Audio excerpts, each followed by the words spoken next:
오늘의 말씀, 하나님이 우리에게 저와 여러분에게 주시는 하나님 아버지의 말씀입니다. 마가복음 1장 35절, 39절 말씀, 신약성경 54면에 있습니다. 요한복음 17장 11절에 13절의 말씀, 신약성경 178면에 있습니다.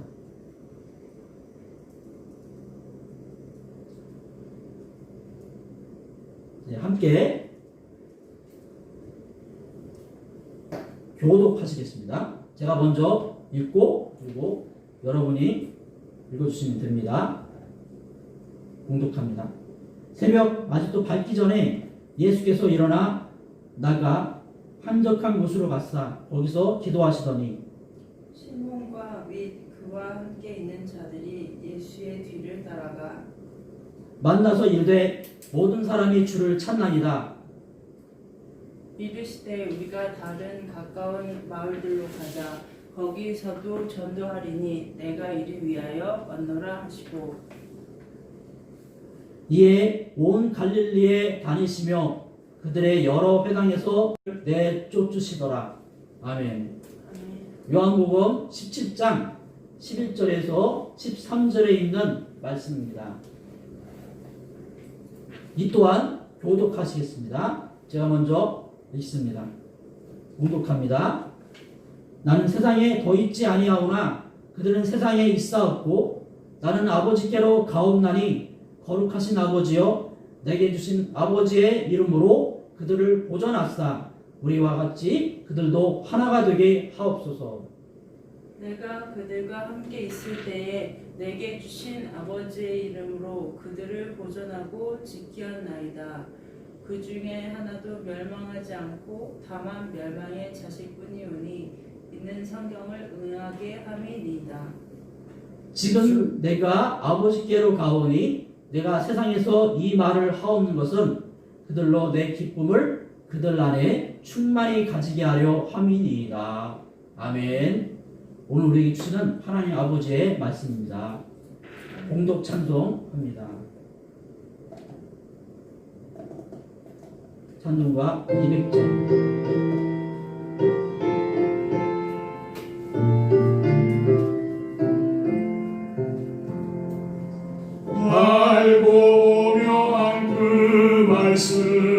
생명의 말씀은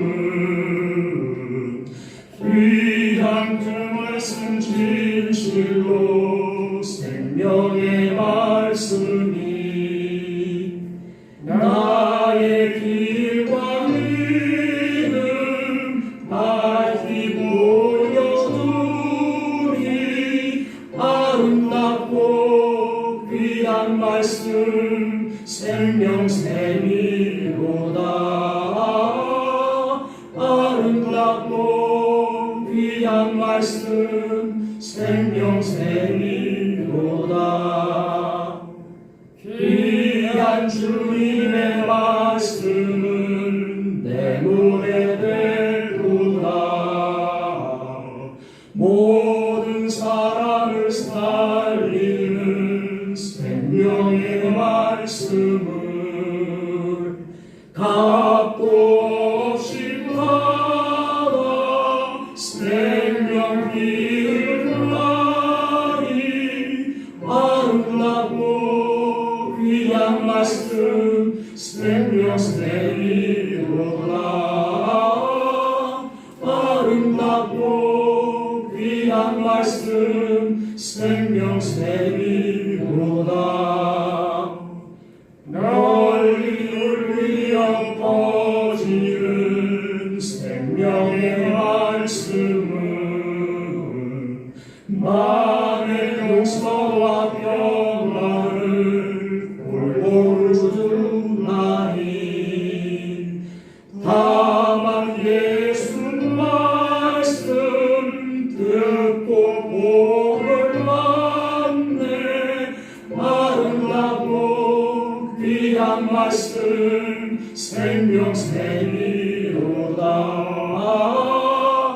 아름답고 귀한 말씀 생명샘이로다.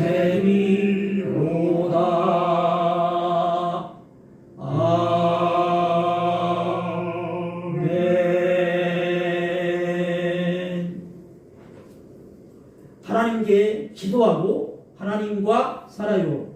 예, 함께 따라해 주세요. 하나님께 기도하고 하나님께 기도하고 하나님과 살아요. 네. 하나님과 살아요. 하나님께 기도하고 하나님과 살아요. 예, 오늘 제목인 동시에 주제입니다. 설교의 주제입니다. 또 우리의 삶이 살아가는 가운데서 하나님과 함께 동행하며 살아가시는 그런 일주일, 그런 평생이 되시기를 예수님의 이름으로 축복하고 소망합니다.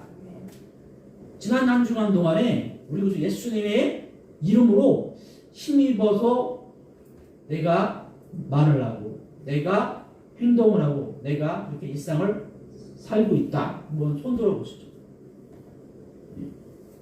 또 예수님을 대면하시고 예수님을 위하여 살아가는 삶. 내가 예수님과 함께 살아가고 있다. 한번 우리 자신을 돌이켜보는 시간이기도 합니다.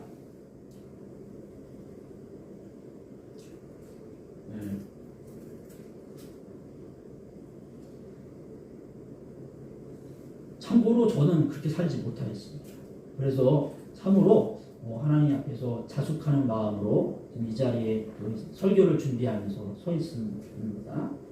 우리가 함께 두 손을 이렇게 들고 예수님의 이름으로 축복합니다. 예, 손을 들어주시고요. 예, 함께 저와 여러분이 나누고 또 세상에서 선포할 전해줄 메시지 함께 읽습니다. 시작. 우리를 지으신 하나님 아버지의 마음을 헤아리고 마음껏 기도할지어다. 아멘. 시작. 예수님의 이름으로 하나님의 다스리심의 은혜를 마음껏 누릴지어다. 아멘. 예, 아멘. 마음껏 하나님께 기도하시고 마음껏 우리 하나님이 다스리심의 은혜를 누리시기를 예수님의 이름으로 축복하고 소망합니다. 우리나라 우리 자신에게만 있는 심각한 문제가 몇 가지 있는 것 같아요. 요 근래에 그렇습니다. 안전불감증 있죠. 안전불감증이라는 게 내가 이렇게 살아가는 중에 안전하다는 것이 항상 있다 보니까 위험한 상황에 있는 줄 모르고 그냥 그렇게 살아가는 걸 안전불감증이라고 하는 거죠. 우리나라가 자살률이 OECD 국가들 중에서 제가 알기로 약 5년 이상 세계 1위였습니다. 사실을 아십니까? 제가 예전에 강원도에서 부목사로 섬기는 뭐 교회에서 있을 때 거기에서 그 휴양지 리조트에 있는 카지노로 인하여서 외제차 끌고 들어가가지고 한 번 빠지고 두 번 빠지고 몇 번 빠지다 보니까 외제차 팔고 집이 담보로 넘어가고 노숙자가 돼가지고 인생을 비관하며 살다가 자살하는 그런 분들이 거기 많이 있었다고 합니다. 정부에서 이것을 심각하게 말아들이고 이제 그런 분들이 이제 사회적인 적응이 안 되니까 받아주지를 못하니까 그러니까 쉼터를 강원도에도 몇 군데 또 그 인근 지역에도 몇 군데 그 조성을 해놓고 거기에서 그분들이 일정한 기간 동안에 지내도록 하셨는데 이분들이 거기에서도 견디지 못하고 이분들이 속 마음을 헤아려 주지 못하는 그런 환경에서 살다가 비관 자살하는 일이 지금도 일어나고 있다고 합니다. 뭐 그런 분들만 있겠어요? 예, 성적을 비하해가지고 죽는 우리 그 사춘기 중고등학생들 그 나이대에 있는 학생들도 있다고 하고요. 그 외에도 경제로 인해서 가정으로 인해 가지고 자기 삶을 비관해 가지고 자살하는 사람들이 꽤 있다라는 거죠. 자살률만 높으냐? 고독사도 높아지고 있습니다. 초고령화 사회로 가면서 서로 돌보지 않고 그냥 요양원만 생각하고 있다 보니까 고독사가 늘어나요. 그리고 이혼율이 높습니다.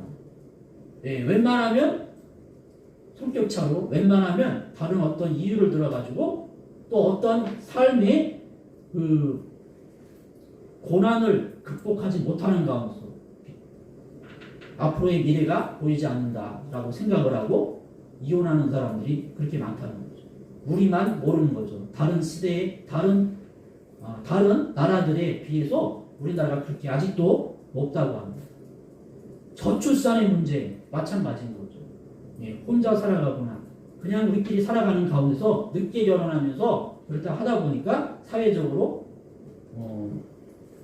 아이를 낳지 않는 거죠. 그래서 지금 인구가 감소되어 가고 있는데 외국에서 이민자들, 난민들 또 일하러 오는 사람들이 들어와서 그 숫자를 어느 정도 이제 채워주고는 있죠. 그러나 우리나라 국민의 대다수를 이루는 한민족의 입장에서 보면 저출산이 분명히 문제인 것입니다. 세대 격차, 예, 세대 간에 서로 격차가 있는데 이건 뭐 우리나라만 일어나는 게 아니죠. 그런데 이러한 일들이 우리나라에서는 봉합이 잘 안 돼요. 잘 이게 안 되는 상황이 있다 보니까 그냥 세대가 세대 간에 그 공존을 하는데 다른 나라들에 비해서 유난한 그런 관계가 회복이 잘 안 되고 있는 부분들이 많이 있습니다.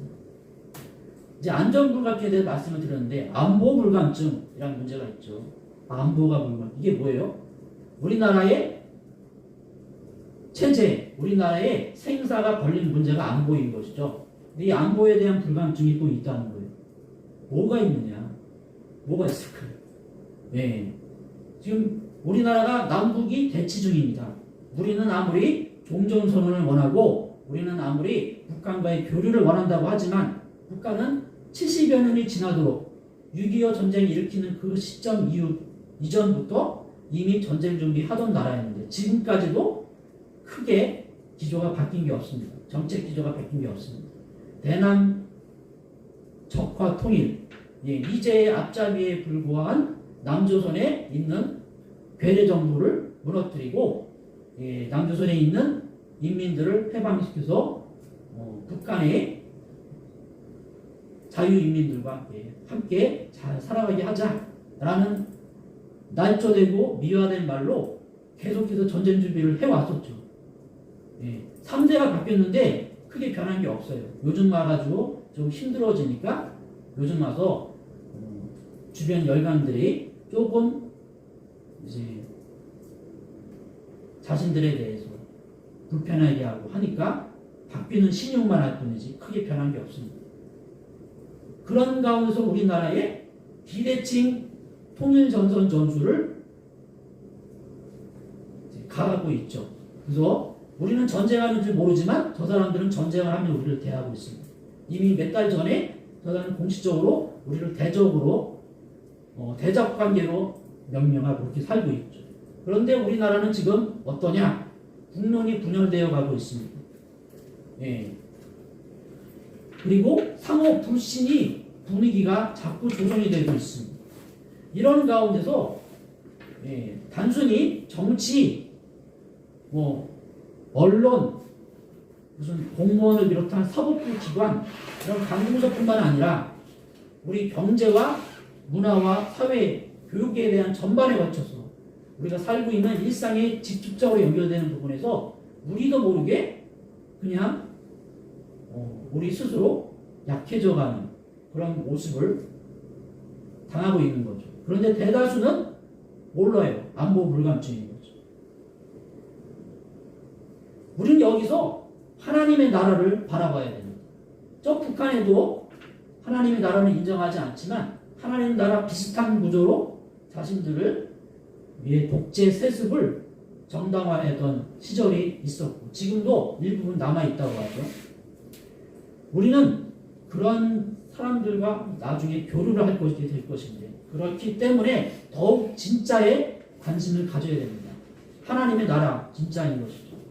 하나님의 나라는 이루어지는 구조가 있습니다. 하나님의 나라가 이루어질 수밖에 없어요. 복음의 씨앗이 땅에 떨어지면 그 씨앗이 우리가 잘 알듯이 식물이 자라나듯이 싹이 터서 식물이 자라나고,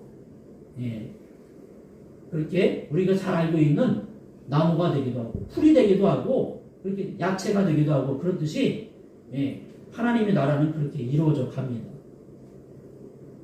자, 우리는 이거에 대해서 어떻게 받아들여야겠느냐? 기도하며 사시길 바랍니다. 누가복음 18장 7절 8절 말씀에 하나님께서 그 밤낮 부러지는 택하신 자들의 원한을 풀어주지 아니하시겠느냐? 그들에게 오래 참으시겠느냐? 내가 너희에게 이르노니 속히 그 원한을 풀어주시리라. 그러나 인자가 올 때에 세상에서 믿음을 보겠느냐? 아멘. 이거는 예수님이 사람들을 향해서 하시는 말씀이에요. 낙심하지 말고 근심하지 말고 하나님께 기도해라. 근데 기도하는데 어떻게 기도하느냐? 밤낮 부르짖으며 나의 넋두리를, 나의 원하는, 나의 속상하는 것, 나의 기뻐하는 것, 내가 하나님께 하나님 기쁘시게 하려고 뭔가 아뢰고 싶은 것들을 하나님께 아뢰라 라는 것이죠. 그리고 속히 그 기도에 응답하시겠다. 원한을 풀어주시겠다. 속히 우리의 속사정을 아시는 하나님이 우리와 동행해 주시겠다 말씀하시는 거예요. 그러면서 하신 말씀이 뭐예요? 그런데 예수님이 재림하실 오실 때 인자가 메시아가 구원을 완성하러 세상에 다시 오실 때 심판하러 오실 때 세상에서 하나님 믿는 사람 예수님을 통해서 하나님을 제대로 헤아리고 온전히 살아가는 자기의 믿음을 하나님 의지하는 그 믿음을 가진 자들을 과연 얼마나 보겠느냐 탄식하시면서 말씀하시는 거죠. 우리에게 도전을 주시는 것이죠. 예수님이 그렇게 우리에게 하나님께 기도하라고 하나님을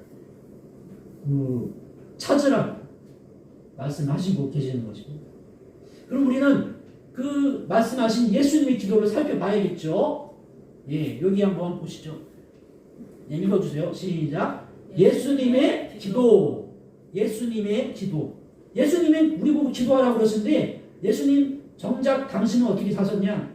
예수님의 기도를 한번 살펴봐야겠죠. 주기도문 말씀드리는 게 아니라 예수님이 기도하시는 삶을 말씀드립니다. 누가복음 6장 12절 13절 말씀입니다. 공독합니다. 시작. 이때 예수께서 기도하시러 산으로 가사 밤이 새도록 하나님께 기도하시고 아멘. 예수님이 뭔 일이 생기셨는지 하나님께 밤이 새도록 기도하셨다는 거죠. 예수님이 하나님이신데 근데 기도를 하시더라도 밤이 새도록 기도하시더라. 산으로 가서 기도하시는 예수님. 예수님은 인생의 일정을 먼저 잡지 않으시고 먼저 기도 일정을 잡으셨다. 예수님은 산으로 가셔서 밤이 새도록 하나님께 기도하시는 분이시다. 또 하나님 아버지께 기도하시고 핵심 제자, 전도, 동역자를 선정하시는 분이시다 라는 것이죠. 우리는 기도하고 됐어. 이제 나는 할 수 있어. 적어도 저는 예수님 믿고 의지하는 가운데서 하나님이 내 삶 중에 인도하신다 라는 믿음을 가지고 살아가시는데 예수님은 막연하신 게 아니라 먼저 기도하셔서 핵심 제자로 삼을 사람, 전도 동역자, 주님의 전도 사역, 공생의 사역, 구원 사역에 함께 일할 사람들이 누가 필요하신 건지 주님께 하나님 아버지께 먼저 아뢰셨더라라는 것이죠. 그리고 나서 발금에 요한복음 6장 14절 말씀입니다. 그 제자들을 부르사 그 중에서 12를 택하여 사도라 칭하셨으니 아멘. 사도가 특별히 대단한 뭐가 있는 게 아닙니다. 주님이 일에 동역하는 사람들인 것이죠. 그들이 주님과 동급으로 일하는 게 아니라 제자로서 예수님의 복음사역, 예수님의 사생활, 예수님의 모든 것을 함께 동고동락을 하면서 봤어요. 그리고 그 가운데에서 교육도 받는 거죠. 훈련도 받는 거죠. 그러는 가운데서 이제 핵심 12명을 뽑아가지고 그들을 너네가 나와 함께 이 복음 전도 사역에 동역하자. 주님이 필요한 일에 이 사람들을 보내시고 시키시고 그런 의미의 사도인 것이죠. 예수님은 기도 일정만 잡으시고 하나님 아버지께 기도하시고 그리고 사람들에게 하나님 나라 소식을 전하시면 필요한 모든 것을 받으시는 분이셨습니다. 그리고 사람들에게 천국 복음을 전하시고 하나님의 다스리심을 확증하시기 위해 필요한 것들을 하나님께 간절히 기도하시는 분이셨죠. 기도하신 예수님께 하나님께서 권능을 행함으로 보여주세요. 이렇게 하게 된다. 이렇게 말을 해야 된다. 이렇게 예수님께 하나님 아버지께서 말씀을 하신 거예요. 하나님이 일하시는 걸 보여주신 거예요. 그리고 예수님은 그것을 기억을 하십니다. 그리고 시시때때로 성령 하나님의 인도하심을 따라 그 기도 이후로 살아가시는 중에 권능과 하나님이 하시는 일을 예수님도 감당하신다라는 것이 예수님의 기도에서 비롯되는 것이죠. 예수님은 어디에서 언제 무엇을 왜 어떻게 얼마만큼 일하셔야 되는지 미리 아시고 다니시는 분이셨다. 그 예수님의 기도. 우리도 예수님처럼 기도해야 되겠습니다. 함께 따라주세요. 시작. 예수님처럼 우리도 기도해요. 예수님처럼 우리도 기도해요. 예. 축복합니다. 우리를 지으신 하나님 아버지의 마음을 헤아리고 마음껏 애써 더욱 간절히 기도하시기를 예수님의 이름으로 축복하고 소망합니다. 예수님이 나가사 습관을 따라 감난산에 가십니다. 감난산에 올리브 나무에 심겨진 산인 거죠. 그 감난산에 가셔서 제자들도 따라갔습니다. 그곳에 이르러 그들에게 이르시되 유혹에 빠지지 않게 기도하라 말씀하시고 기도 후에 일어나 제자들에게 가서 슬픔으로 인해서 잠든 것을 보시고 이르시되 어찌하여 자느냐 시험에 들지 않게 일어나 기도하라 말씀하십니다. 예수님은 습관적으로 하나님께 기도하시는 분이셨어요. 세상 유혹에 빠지지 않도록 하나님께 기도하시는 분이셨습니다. 예수님이 시험에 들지 않도록 하나님께 기도하시는 분이셨어요. 예수님이 그러신다는 거죠.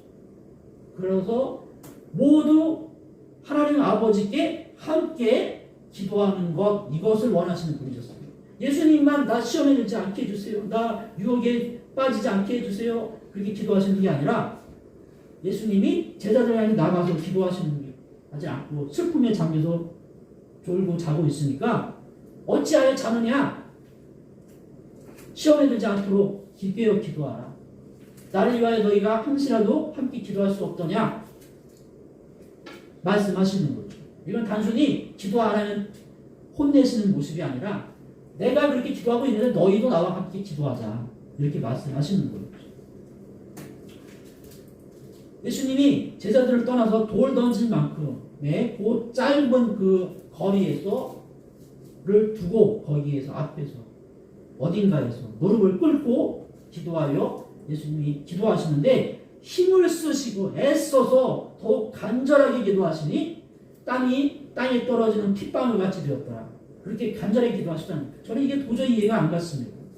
뭐 어떻게 땀이 떨어지는데 핏방울이 뭐 된다는 얘기인지 뭔지 잘 몰랐어요. 근데 그토록 분명한 건 피가 뚝뚝뚝 떨어지듯이 예수님이 그렇게 힘을 써서 애써서 더욱 더 간절하게 하나님 아버지께 기도하셨다는 거예요. 통성으로 기도하셨는지 그냥 조용히 기도하셨는지 저는 그걸 모르겠습니다. 근데 분명한 것은 이렇게 하나님께 기도하셨다라는 것이죠. 하나님 아버지의 뜻을 이루고 하나님이 영화롭게 하시려고 애써서 더욱 간절히 기도하시고 하나님의 뜻을 따라 예수님 자신이 죽기까지 순종하시려고 기도하시고 예수님 자신의 죽음으로 시작되는 하나님 아버지의 일하심과 구원 사역을 아시고 애써서 더욱 간절히 하나님께 기도하시다. 네. 그래서 무슨 일이 일어납니까? 예수님 십자가에 돌아가시고 나서 죽임을 당하시는 거 아니에요. 이제 썩어요. 없어지는 겁니다. 일반적으로 다 그래요. 그런데 예수님은 그러시기 위해서 애써서 기도하신 게 아니라 죽기까지 순종하심으로 하나님의 나라와 일을 이루어 가시기 위해 기도하셨다. 그럼 무슨 일이 일어났느냐 하면 부활 승천, 성령 강림, 또 제자 공동체가 교회가 되어갑니다. 그리고 세계에 복음하고 이 제자들이 사도들이 되어가지고 예루살렘뿐만 아니라 모든 지역으로 사방팔방으로 다 복음을 전하여가는 것. 성경에 나와 있지 않지만 아르메니아로 가고, 뭐 에티오피아로 가고, 인도까지 가고, 또 어디 뭐 사상조 페르시아, 안 간 데가 없어요. 이집트도 가고, 로마도 가고, 저 터키 지역에 있는 그 지역으로도 다 가고, 아주 사방팔방으로 다 복음을 전하러 12 핵심 제자들이 사도가 되어가지고 그렇게 가버린 거죠. 가룟 유다만 배반하고 그렇게 자기가 자살해서 죽어버렸지만 나머지 그 한 명 결혼을 다비다라는 여제자로 뽑지요. 그래서 그렇게 되어가는 것이죠. 자, 우리도 예수님처럼 우리도 기도하여, 네? 축복합니다. 우리를 지으신 하나님 아버지의 마음을 헤아리고 마음껏에서 더욱 간절히 기도할지어다. 그러면 어떤 일이 일어납니까? 우리만 기도하면 끝이냐? 아니라는 거죠.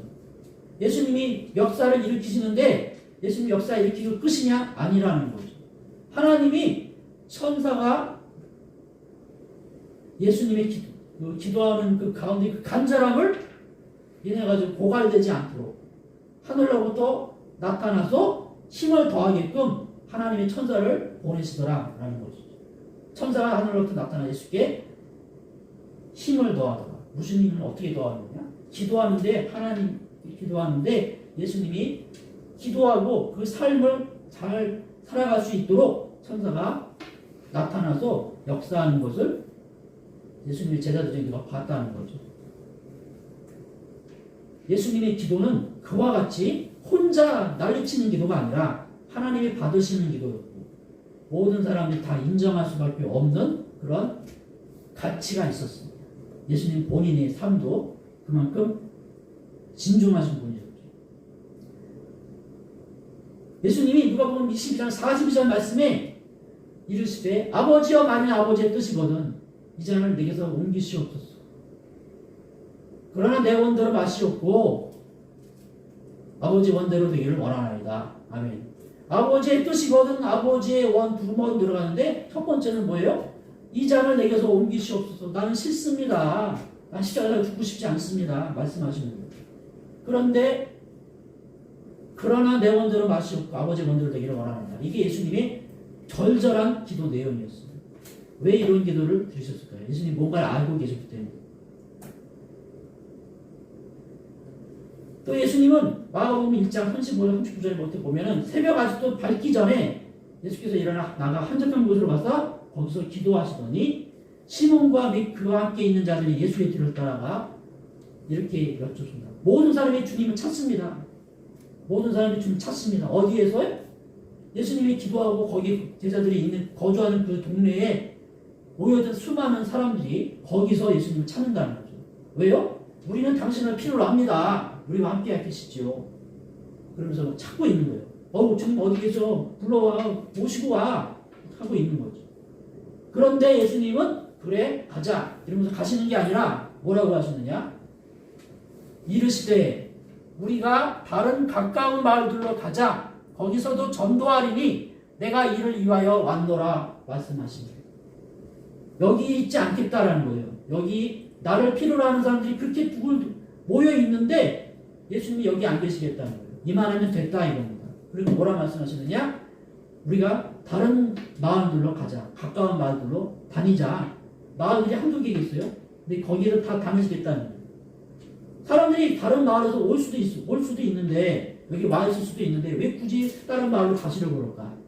거기에는 예수님이 사람의 필요를 따라서 하시는 게 아니라 하나님의 뜻을 따라 움직이려고 하는 가운데 자신의 삶의 지향점을 두셨다.